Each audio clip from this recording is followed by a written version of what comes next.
So welcome everybody to September's CRES lecture. It's great to have Neil with us, who's visiting from Sydney. He is one of CRES's adjunct research professors. He's a very well-known theologian in Australia. He has doctorates in both mathematics and theology. Quite an interesting combo. I'd love to talk about that on another occasion. He's been a theologian for many years, including a professor of theology at the Australian Catholic University for 14 years precisely, according to his bio. In 2013, he was made a Fellow of the Australian Catholic Theological Association. He's published many articles. He's an expert on the thought of Bernard Lonergan, amongst other things, but perhaps that's your main claim to fame.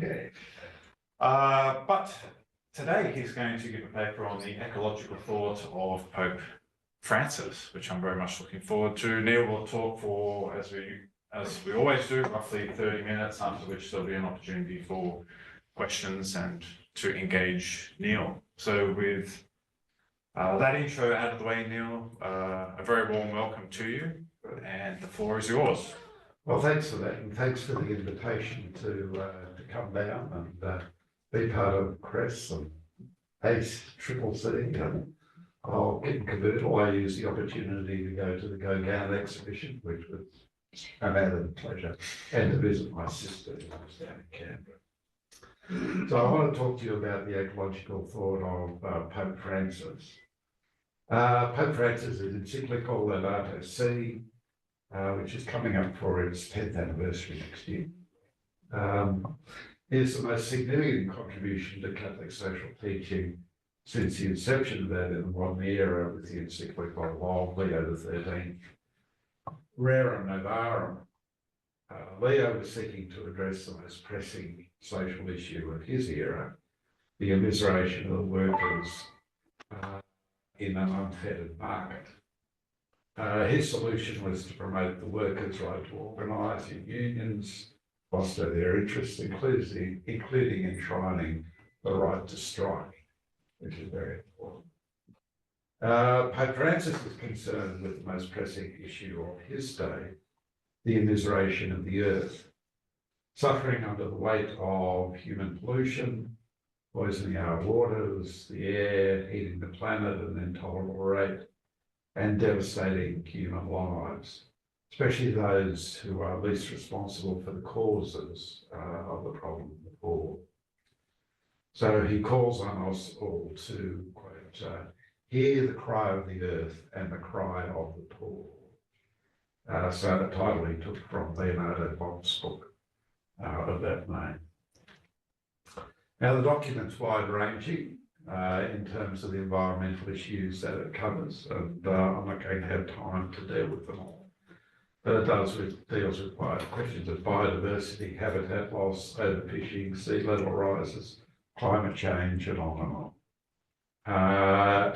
But it was timed specifically to have a direct impact on the COP 2015 meeting in Paris. In fact, there was a sort of pilgrimage from Rome to Paris of a group of young Catholics carrying copies of Laudato Si to present to the meeting. So it's not an issue. It's not an issue detached. It's not a detached reflection on the issue. It has an immediate political intervention in mind, which was to drive negotiations towards more comprehensive and binding agreement on climate change. But that goal remains elusive. The encyclical as a whole has had a broader impact on the churches and the environmental movement as a whole. One thing we might like to talk about after is just the reception within the churches.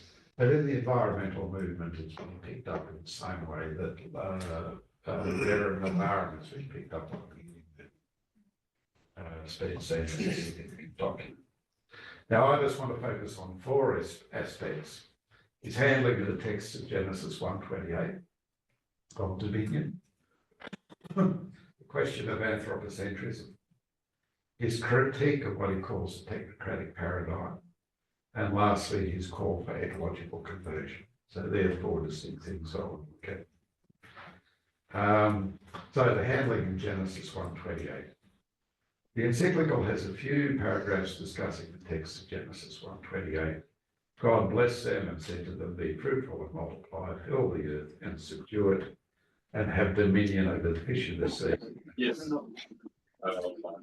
Thing that moves on the earth. Now, clearly, in the background here is a stinging critique by Lynn White, who laid the blame for modern environmental attitudes and lack of care and creation on this one text. And to be fair, there have been Christians who've used the text to justify untrammeled exploitation of the resources of the earth, including some in the mining industry in Australia. In response, Pope Francis notes the text of Genesis suggests that, quote, human life is grounded in three fundamental and closely intertwined relationships: with God, with our neighbour, and with the earth itself. Quote, these three vital relationships have been broken both outwardly and within us. This rupture is sin. So, it is sin that's distorted our understanding of the notion of dominion over creation. The text reminds us that we are not God and that the earth is a gift from the Creator. Next.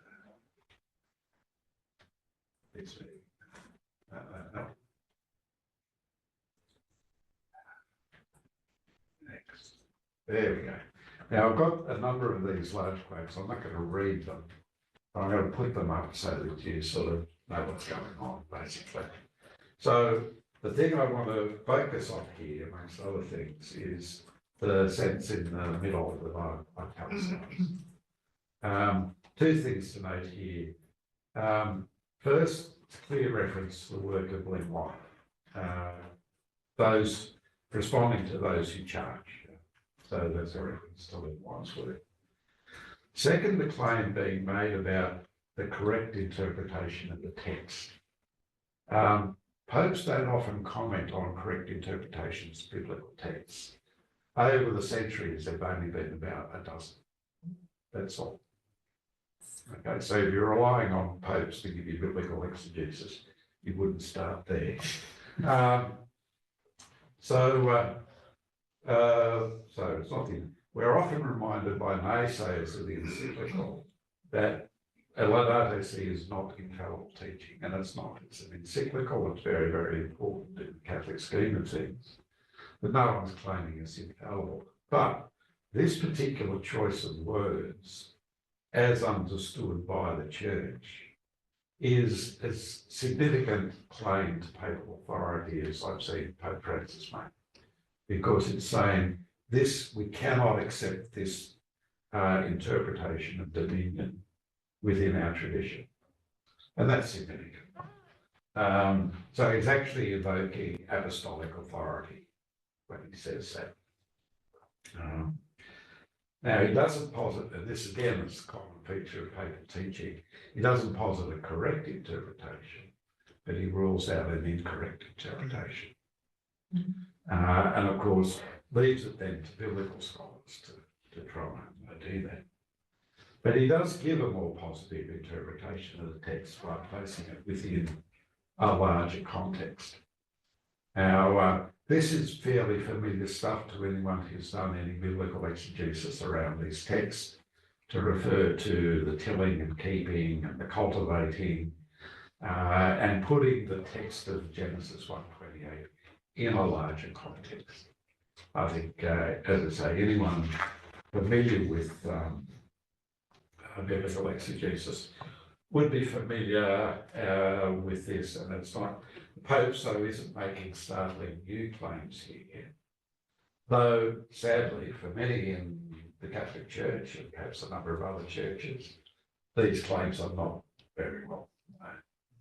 I was just reading something today, a comment on the National Catholic Reporter Facebook page of someone saying, Jesus didn't come to save the earth, he came to save souls. So, you know, the earth can go to hell, basically.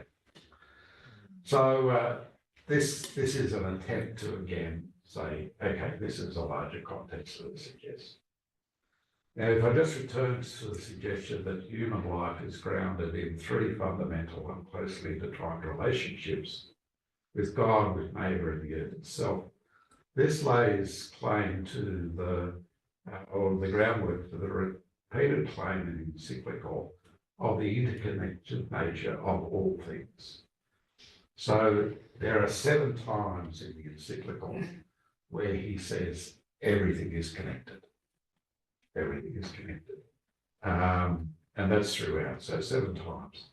It's something which is born out, of course, of modern science as well, but here the sense that this is our embeddedness within the created order.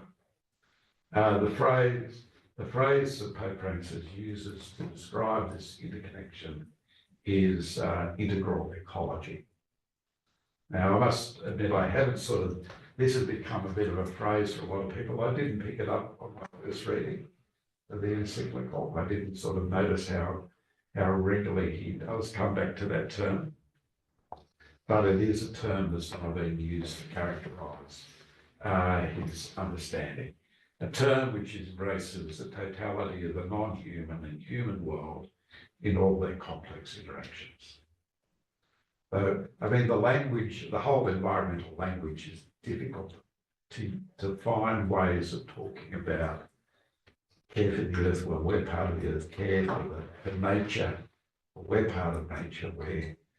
We cannot break these interconnections that we have with the created order. Now I want to turn to the question of anthropocentrism. There's some interesting things to note here. Anthropocentrism is a key point often made in ecological discussions.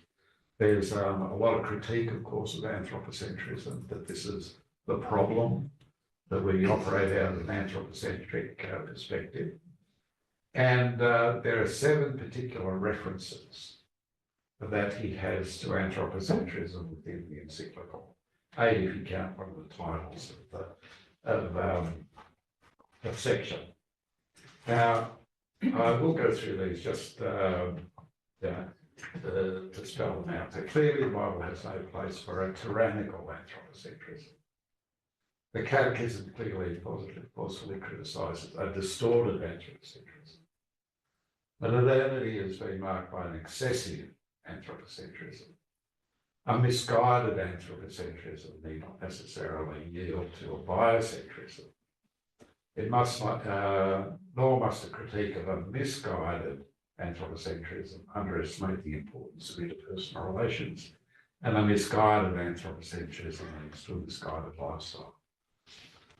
I want to draw attention there to the way in which he always qualifies the term. Okay, he qualifies it with misguided, tyrannical, distorted.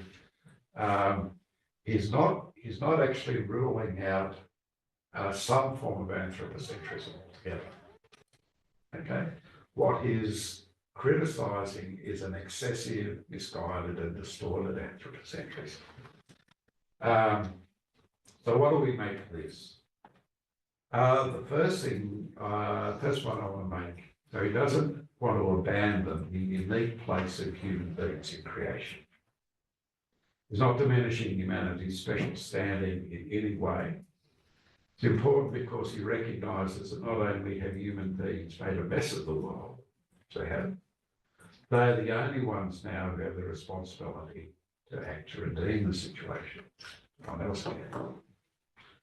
As he states, quote, human beings cannot be expected to feel responsibility for the world unless at the same time their unique capacities of knowledge, will, freedom and responsibility are recognised and valued. So it's these very characteristics of will, freedom, responsibility that distinguish human existence, but not separated from the rest of creation.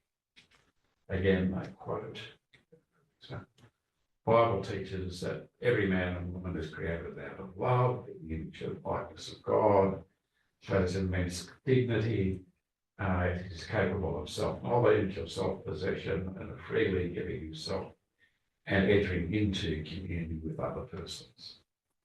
I will just comment here, this is sort of non-inclusive language. This of all paper documents, this is the one with the most inclusive language. Yeah, there's actually an effort being gone on by the English translators to use inclusive language in this, but it does break down. So there is a tendency amongst some ecological thinkers, including some Christian ecological thinkers, to level out creation and make human beings not particularly special. Certainly come across this. I find such a claim such a stance problematic and self-defeating. Just don't see that gets us anywhere. It'll only be through the exercise of these capacities that distinguish us, which determine our dignity as God's creatures, as Imago Dei, that can lead us to make progress in healing our environmental situation. The second point I want to make is in relation to the reference to biocentrism. This is an interesting one. The Pope seems to place anthropocentrism into a type of dialectical relationship with biocentrism. Okay? You don't want too much of either. He wants to uphold the notion that everything is connected, something which embraces the importance of the whole biosphere, while still recognising the unique place of human beings within that whole. Now, I'm just going to refer to a later document, I'll come back to it at the end, which is Laudate Deum, which was only issued last year, I think. It really went under the radar, none of the press picked it up. Hardly saw any references to it anywhere. It's a much shorter document, so we'll talk about it later. But in that document, he talks about a situated anthropocentrism. So he's trying, as I say, he doesn't want to abolish the notion of anthropocentrism, but he wants this situated anthropocentrism. But today we're forced to realise that it's only possible to sustain a situated anthropocentrism, to recognise that human life is incomprehensible and unsustainable without other creatures. So that's everything is connected, back to that sort of thing. Now I want to make three suggestions of this. First is his use of the term biocentrism, which is interesting, but I don't think it quite hits the mark. I don't think it's quite what you want, partly because it doesn't highlight the connectedness to the non-organic parts of the environment that are equally important. So the cycles of the ocean currents, seasons, and all that sort of stuff. These are not living things, but they are important. And they are important features of our connectedness to the whole. And they're ecologically significant as well. So I don't think that quite hits the mark. Wouldn't be the term I used. But it's a better term than that used by Pope Benedict, who referred to neo-paganism. Okay, so it's a step up. That's a highly pejorative term, continues to be used by some church people to discredit the environmental movement as a whole. When Pope Francis had a gathering of indigenous people from Central America at the Vatican, and they had some native symbols in the church. One of them was actually thrown in the Tiber by someone who felt this was pagan. Now, fortunately, they were able to retrieve it. But, that sort of fear of the pagan is operative in some people. A few popes have been thrown in the Tiber. Their bodies probably weren't true. Now, the third thing is I think that there's actually a cultural dialectic lurking in the background. I've written extensively about this, drawn from the writings of Robert Doran. So it's a dialectic between two cultural types, one cosmological and the other anthropological. The first draws meaning from the flows of nature, the tides, the cycles of nature, the cycles of the seasons, life, death, and most evident in indigenous cultures. We see these sort of integration with the natural world, that sensitivity to the natural world that we've largely lost.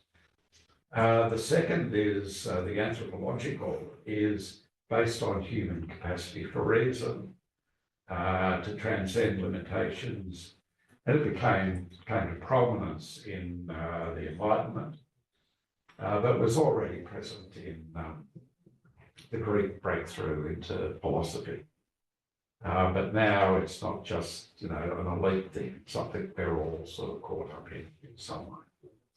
Doran would say these are both valid sources of meaning and need to be held in tension. The excessive anthropomorphism or anthropocentrism that Francis decries occurs when we embrace one and neglect the other, or even not just neglected but denigrated, which is basically what the colonial powers have done across the world with indigenous cultures. Now, next, the technocratic paradigm. This is a long quote. Sorry about that, but so let's talk about this. What he sees as a specific cultural distortion in our Western mindset, this technocratic paradigm. It's really about the way in which the mechanistic worldview infiltrates our way of thinking about everything. The dominance of technocratic thinking. Those of us in the university sector are aware of the way in which managerialism has taken over. Now we've got a politician heading a university in this local area. Like there's a reliance on what can be calculated, what can be measured, what can be, and people become interchangeable cogs in the machine. That sort of paradigm, I mean, there have been lots of critiques of that sort of paradigm. Pope Francis is not the first. As a matter of interest, he draws his ideas from the writings of Romano Guardini, a theologian and specialist in liturgy, but he wrote a short book, The End of the Modern World. I did have a read of that. I wouldn't agree with his analysis, but Francis actually started a doctorate on Guardini's work, but never completed it. He was brought back to become a bishop in Latin America. A similar proposal can be found in the working of Gibson Winter, Liberating Creation, which was perhaps the first time I came across this sort of idea. Winter proposals a threefold typology, or what he calls root metaphors, which inform our ethical imagination. The mechanistic, which is that sort of technocratic thing, the organic, and the artistic. So Winter's solution is the artistic metaphor offers greater opportunities. But his critique of the mechanistic metaphor is very similar to Francis's notion of the technocratic paradigm. Probably there are also echoes of Jürgen Habermas and his critique of the empirical sciences. Now, the power of such a paradigm is its ability to capture the ways in which our thinking, our feelings, and our imagination are captured by a certain way of approaching the world. It leads us to a mechanised conception of reality, promoted a general alienation from the non-human order, which spills over into our social relations and our interpersonal relations. Now, while we might fight environmental issues in boardrooms, in rallies, in ballot boxes, the all, and which is all needed to protect, all that is needed, all that which is needed to protect the environment will fail without a fundamental shift in culture. This is a battle fought in lecture rooms, in books, in articles, and other expressions which challenge the stranglehold of the paradigm has on our worldviews. So this is an area where academics might actually have a positive role to play, but also artists, poets, and other creative forms of expression. Right, okay. Now, last but not least, probably the one I've most written about is ecological conversion. Pope Francis didn't coin the phrase. I think actually John Paul II did. You can sort of Google the term ecological conversion, and you don't get much at all before John Paul II used the phrase. I've done it and I end up getting all sorts of really odd scientific papers. Didn't have anything to do, like enzymes and all sorts of things. So, yes, he's the first pope to make this thing central to Catholic social teaching, this notion of ecological conversion. So this crisis, quote there, summons us to a profound interior conversion. Now, here's interesting because it's a recognition that there is resistance to this also in the churches. It must be said that some committed and prayerful Christians, with the excuse of realism and pragmatism, tend to ridicule expressions of concern for the environment. We've already seen that, and I'll probably experience it too. Others are passive. So they all need is an ecological conversion whereby the effects of their encounter with Jesus Christ becomes evident in their relations to the world around them. Again, this is very important.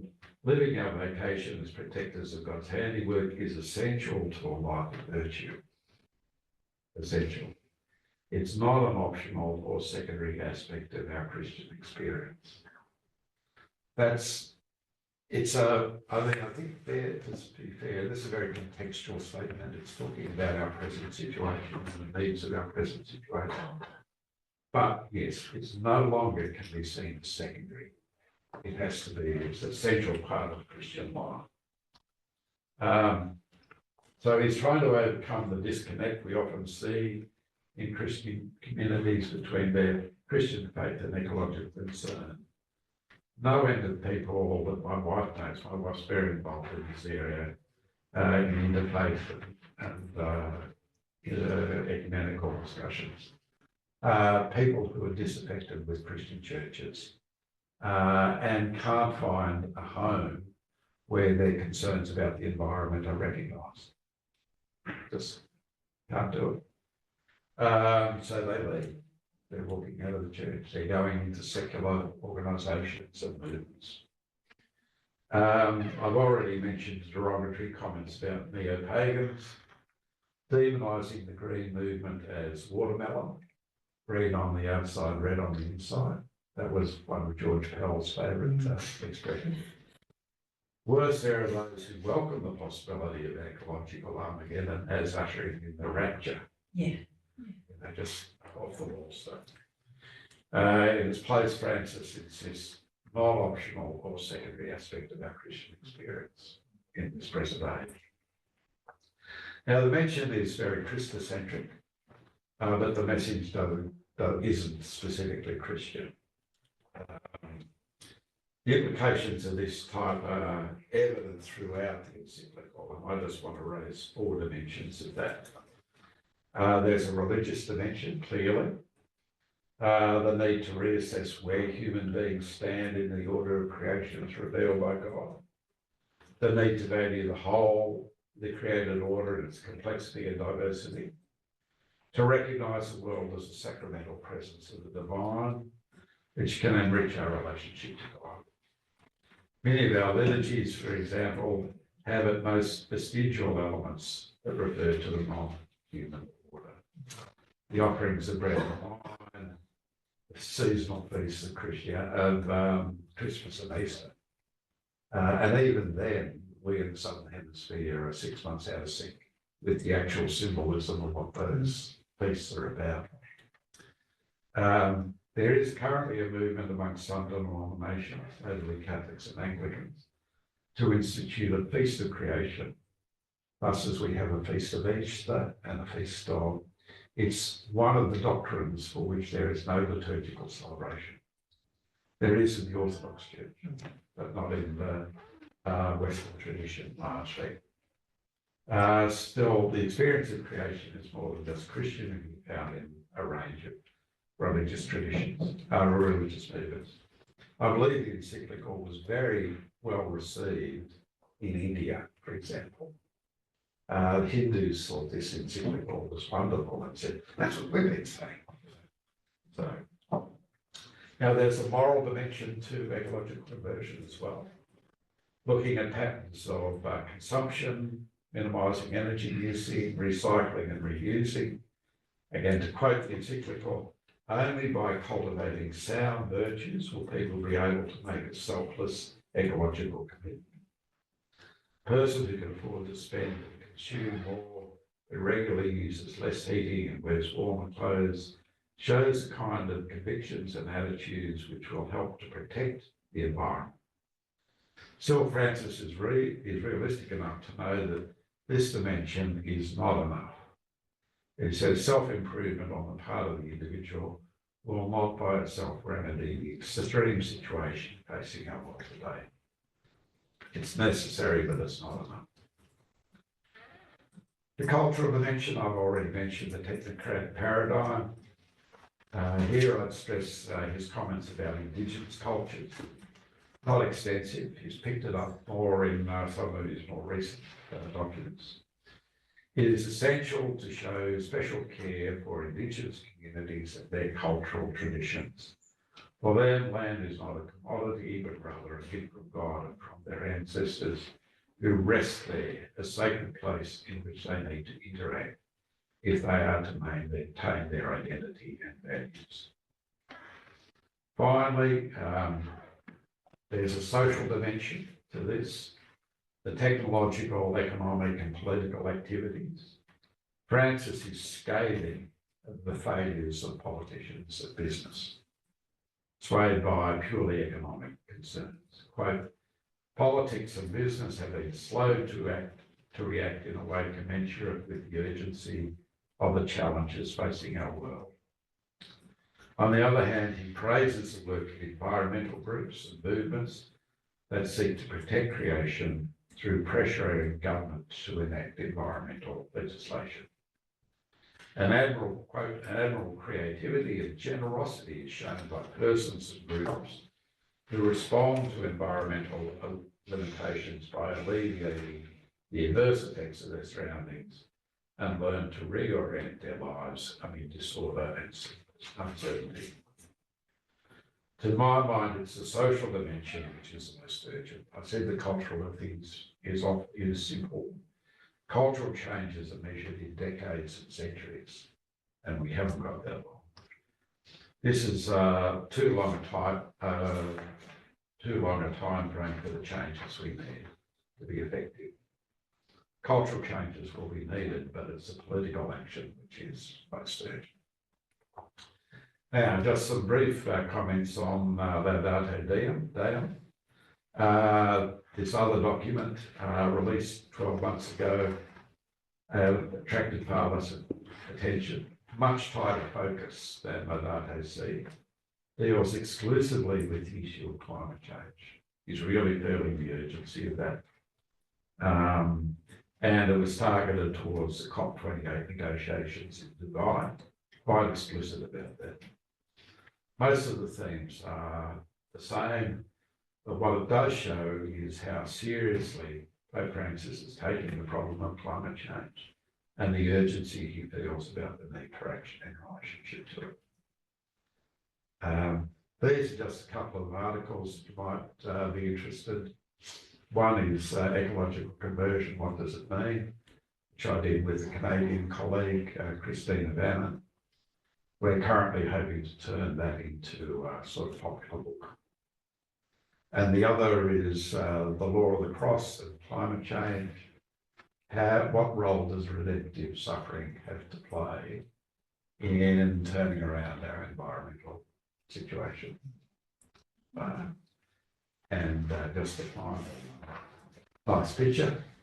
Pope Francis has gone out of his way in relationship to Indigenous cultures to apologise for past wrong, past sins really, and to highlight their special connection with the earth.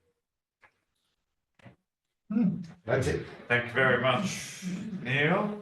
We have an opportunity now for questions and comments. Just quickly for those online, because I can't see you, you're most welcome to ask a question, but could I ask you to use the raise hand function so that you could make it known to our comms officer, Liz Giacomo, and I'll check in with her periodically to see if there's anyone online. But in the meantime, we might start in the room. Who would like to kick off the post-lecture conversation?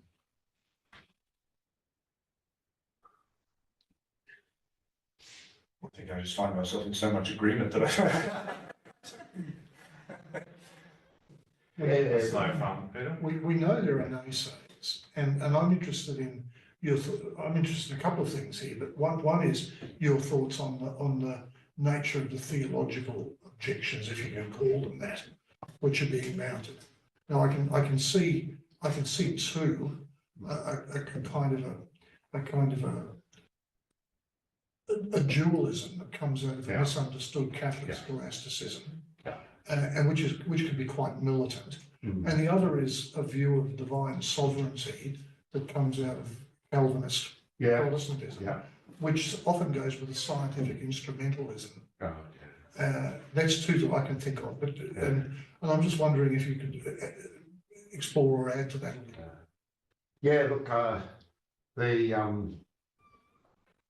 the dualism, I mean, it's part of the Platonic legacy, more patristic and scholastic thinking. Like the poor, they'll always be with us. But our language doesn't help, the way in which we continue to talk about souls and stuff like that. We know it's wrong. We know that sort of dualist understanding is wrong, but I don't know that we're going to overturn it over time. The sort of divine providence argument is, the sovereignty of God. The sovereignty of God isn't a guarantee that everything's going to turn out okay. The resurrection only occurred after the crucifixion. That we're in a situation where God's not going to intervene in this any more than he intervened at the Holocaust or World War II or anything else. There's no magic solution, and it is a form of magical thinking. It's interesting when you look at the sort of apocalyptic sort of worldview. It's actually saying, the world ends in a struggle between forces of destruction, forces of salvation, and the forces of destruction are to be fought against, and they're plague, famine. This is what we're bringing on ourselves. So theologically, it's not a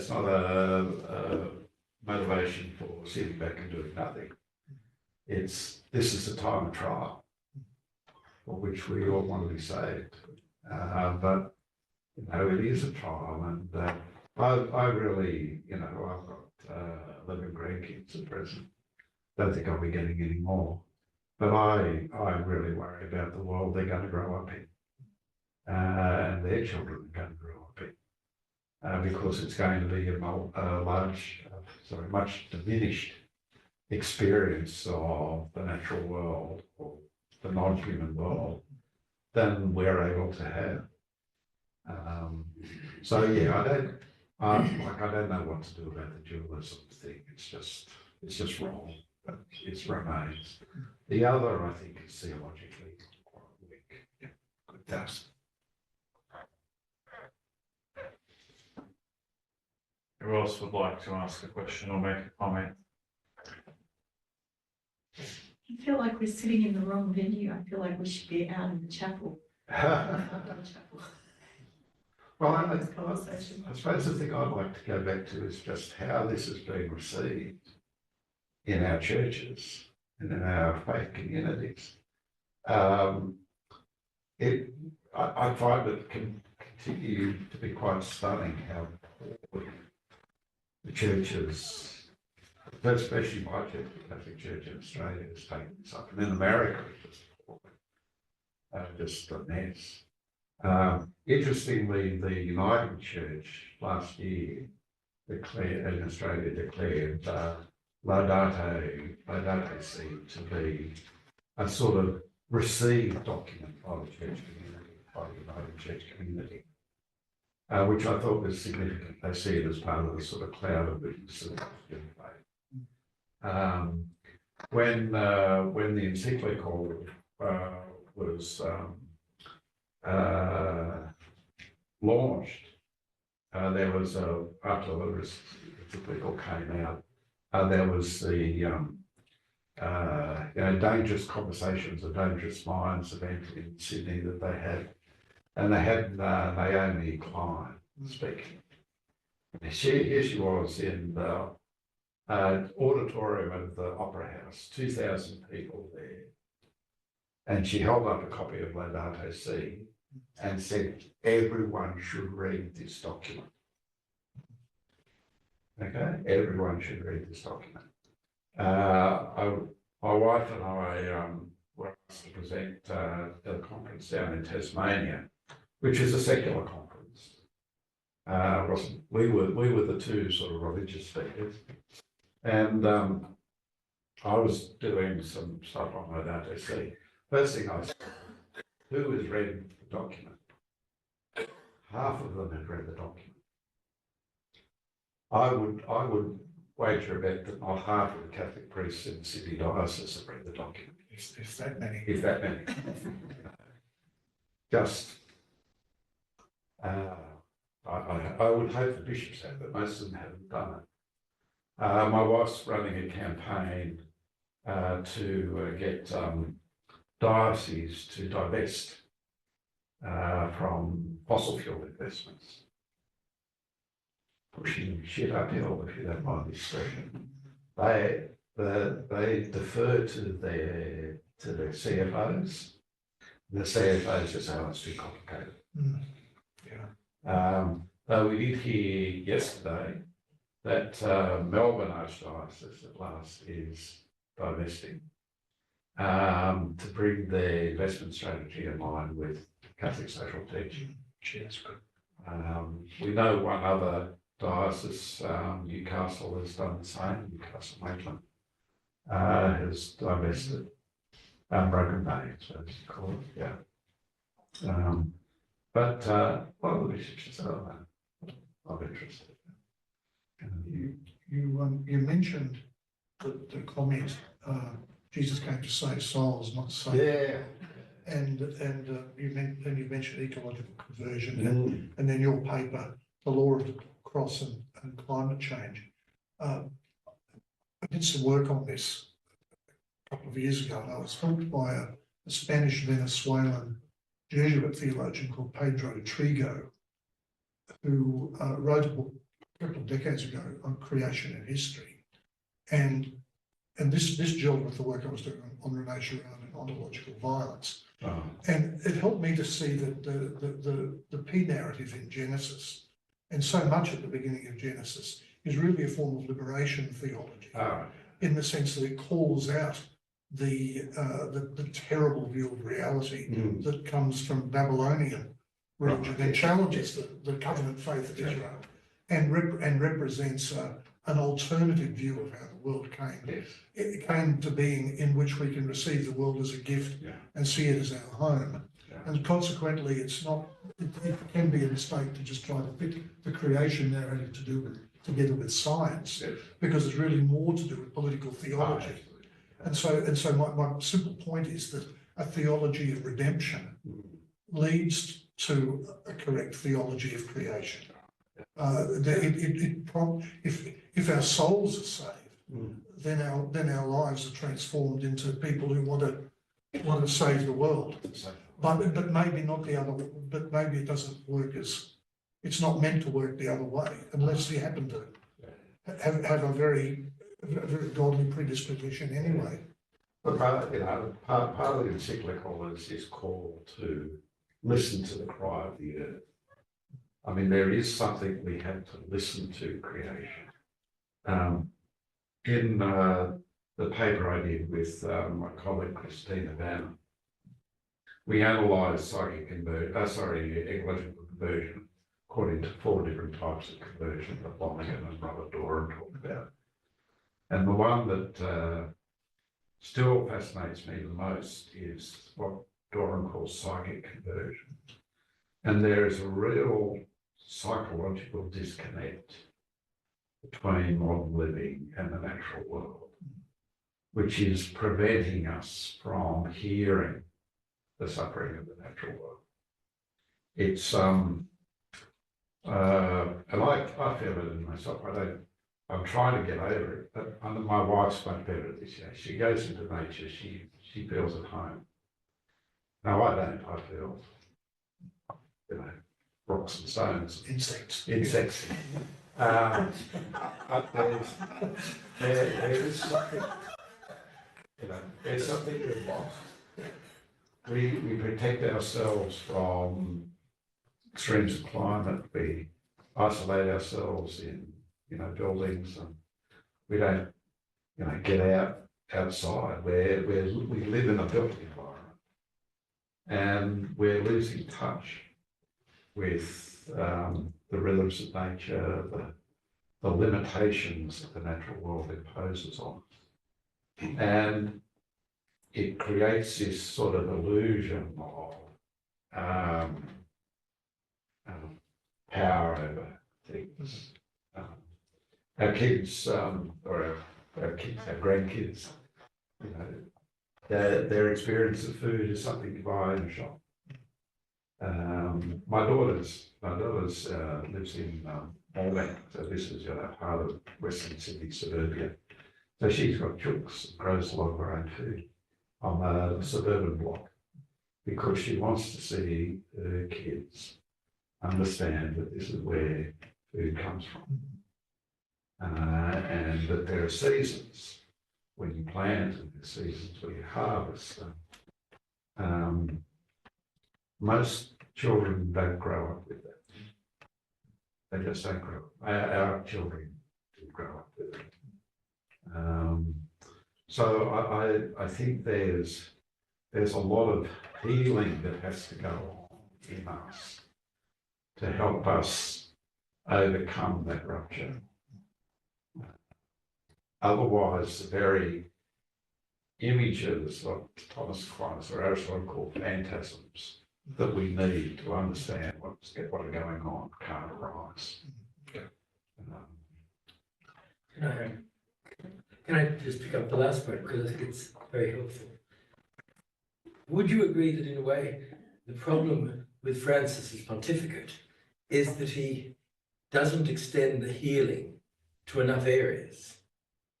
I mean, you notice that the second encyclical isn't noted. And you notice that the reception of the first one is not in his own church, but by Hindus. And it's fair to say secular people, and it's fair to say Muslim reaction has been also extremely positive, and even Orthodox reaction has been pretty positive. Meanwhile, the European church is in collapse, as you know. Almost no one in churches, 2% everywhere. Italy better, but generally disastrous.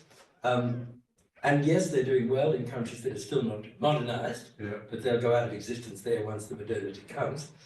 So isn't the problem that he's got it right in the encyclical?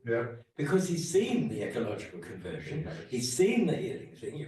I don't think you'd be more right. And the reason we have no questions is that what you're saying is exactly right, I think.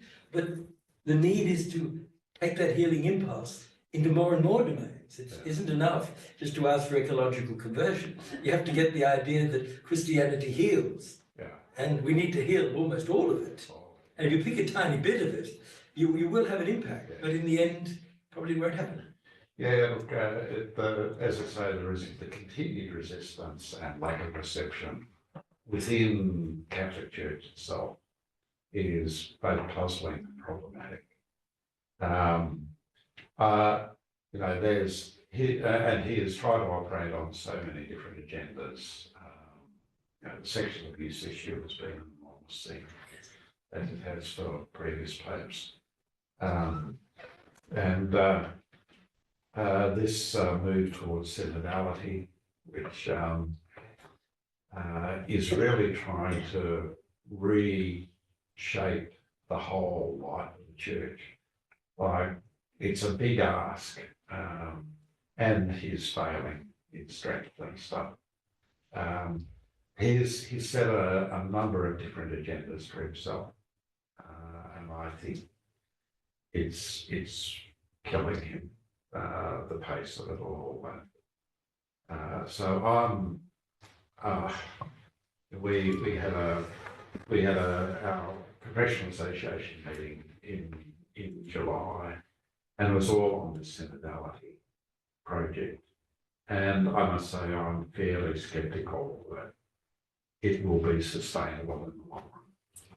I think there are just so many ways it could be subverted. Most simply by the next pope just coming in and saying, "Oh, that was an interesting experiment. Let's get back to business as usual." So I don't blame him for any of this. I remember Bishop Jeff Robinson ages ago said, you know, people think, you know, moving the church is like changing a ship. I said, no, it's like changing an armada, the direction of the armada. You've got hundreds of ships and you try to, and it's just so big a task. It would break any person, I think. But this document, if we survive the next 100 years, I don't think you know, modernity will come to all those people. I think we're going to see significant collapses at the social level, political, economic level, and that this is going to lower the standards of living of people across the world. You just have to look at the amount of money that's going to have to go in Western world repairing the damage that will be done by cyclones, bushfires, and floods, and, you know, heat waves, and you know, all that money will be money taken out of hospitals and schools and education and healthcare, all that sort of stuff. We're going to face a time of increasing social diminishment, which means, you know, maybe the third world people, we're going to be joining them. It'd be an interesting exercise to think about how our ecclesiology would be affected by the major collapses that we can now more or less confidently predict. Yeah. And maybe one would look at earlier civilizational crises and how churches have responded. That'd be an interesting ecclesiological project. I think the whole motion of the mission of the church will have to be reconfigured in such a situation. I mean, Pope Francis is, one of the quotes I didn't hear is, he mentions the word doomsday twice in the encyclical, but he basically says doomsday scenarios can no longer be dismissed. And I think that's pretty realistic, that we're not in a happy place. It's only going to get worse, and all we can do is mitigate the worst effects of it. But in general, the lifestyle that is the Western, modernity lifestyle is unsustainable. It's just simply unsustainable. And people are not going to like the transition, so there'll be political pushback and social disruption and the whole thing. So, okay, on that note. I was a bit cheeky earlier saying, are we in the wrong venue? But I'm also quite serious. Yeah. What do you think would need to happen for us to give up this venue and actually start to move out into the bush chapel, for example. Yeah, yeah. Look, don't know, I mean, it's, well, again, could we do Zoom meetings there? Like it's, But that's my point. no, I know, we love our technologies, I love technologies. And I'm not anti-technology per se. I'm not anti-technology either, but I really loved your presentation. Congratulations. It was really fascinating to listen to it. But I feel like a part of it is me confessing my sin and my willingness to embrace discomfort and to be willing to say, yeah, maybe I need to teach in a different way. Maybe I need to do my research in a different way. Maybe I need to have ridden my bike here rather than driven my car. You know, there's all these things that And that's what I try and bring out in that article I mentioned on Board Across climate change. That we have to start living in ways which are uncomfortable. We actually have, I think up the Sunday paper, and there is about a 28-page supplement on travel. Every Sunday. This is every Sunday. And Australians jump on a plane as easily as they jump on a bus. And as a lifestyle, I remember, I was going on a conference once, and I'm just looking at there are about 3 or 4 different planes sort of loading up, and I'm there, and I actually ran into my brother-in-law and his wife. They were going to New York for a weekend. And I thought, this is just crazy. This is just crazy. We know that, sorry. No, go ahead, Scott. We Peter, did you have a question as well? I have a comment, that's all. Well, if you don't mind, we'll go for it. And then we're going to wrap it up. Yeah. Everyone be brief. Sorry. Everyone needs to be brief since we're clock's bearing down on us. The doomsday clock. We know that the fossil fuel industry and others have now stopped saying there's no climate change. Yeah. And they're saying it's manageable. Yeah. I'm just thinking of your comment, Monica, and I'm a committed recycler and I have a small footprint, etc. But one of the mistakes is that we're taught to think that recycling this piece of paper and crunching it up is going to save the world. But really, without significant government policy changes and other big things far beyond what any individual could even, or any collection of individuals could do, is going to make the difference. Yeah. So that they can shroud the problem by making us individuals think that we could try a bit harder. Now we're going to keep trying harder, but that's not going to fix it. Okay, We need a paradigm shift. Yeah. and that's, Pope Francis, he says ecological virtues are really important.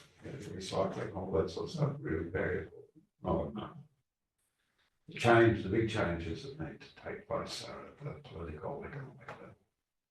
So political engagement, and this is like when my wife again talks to bishops who have no spine. This is a political issue. Yes, it is a political issue. It is. It's a political issue. Step into it. But they're just so afraid of saying something that might get someone's nose out of joint. Let's retreat to the family. Yeah. Or whatever. This really just carries on from all of that. I mean, looking at the relationship between politics and public opinion. I mean, just had cause to look at the Lowy Institute poll for 2024 this morning for other purposes, but when I looked at the climate change elements, I mean, that people are becoming increasingly concerned about climate change and its implications. People are convinced that there needs to be something done now and urgently. People are less convinced, as cost of living rises, that they have an ability to spend any more of their income on mitigation or rising energy bills. So there's this that sort of this people struggle to connect big ideas, and I'm not entirely sure whether asking them for their views and then using that as a pretext for doing rather less than we need to, No. is a way that's going to get us out of this problem. Yeah. I mean, institutions have to make the decisions and we need to weigh the consequences, Yeah. but they have to be the right decisions. Yeah. Look, I remember being at a talk once where Nick Griner says, this is after he was no longer Premier, Nick Griner said something like, well, politicians have to listen to public opinion. And I said, no, good politicians shape public opinion.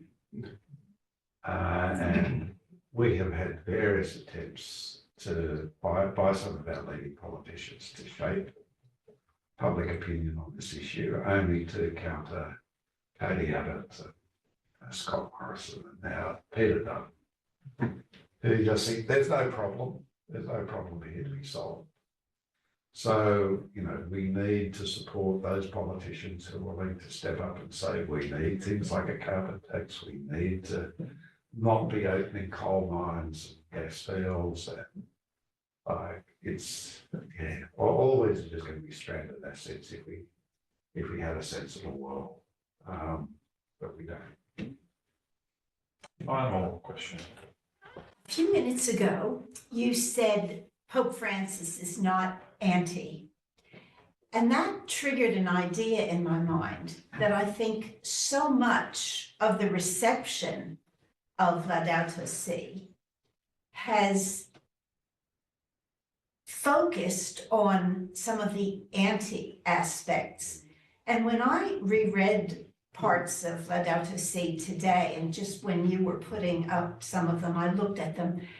What is amazing about this encyclical is how balanced and fair it is. And my only comment is, in terms of reception in churches, I think each of us could have a role in making that point. Because I've heard things like the doomsday. Oh, Pope Francis, you said he mentioned doomsday twice. So that's my suggestion, because you said that at the beginning, we should look at how this has been received. And I think too often people have not read it, have not actually been catechized into it, and therefore have taken away the negative aspects. Pope Francis is anti-technology, and in fact, as you pointed out so beautifully for us today, that he is not, and that is not what Laudato Si does. Yeah, look, he remains hopeful in all this, amazingly. So yeah, he's trying to put forward, like as he says, there are things to be gained out of all this as well. There are deprivations, but there are positive gains in terms of personal relationships and alternate forms of living which are less stressful.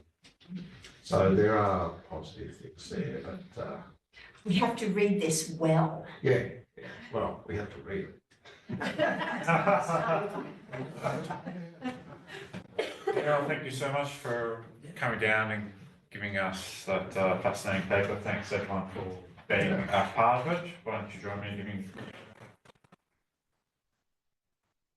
And we have Ben Myers coming down next month to give a lecture. Liz, do we know what he's lecturing on yet or not?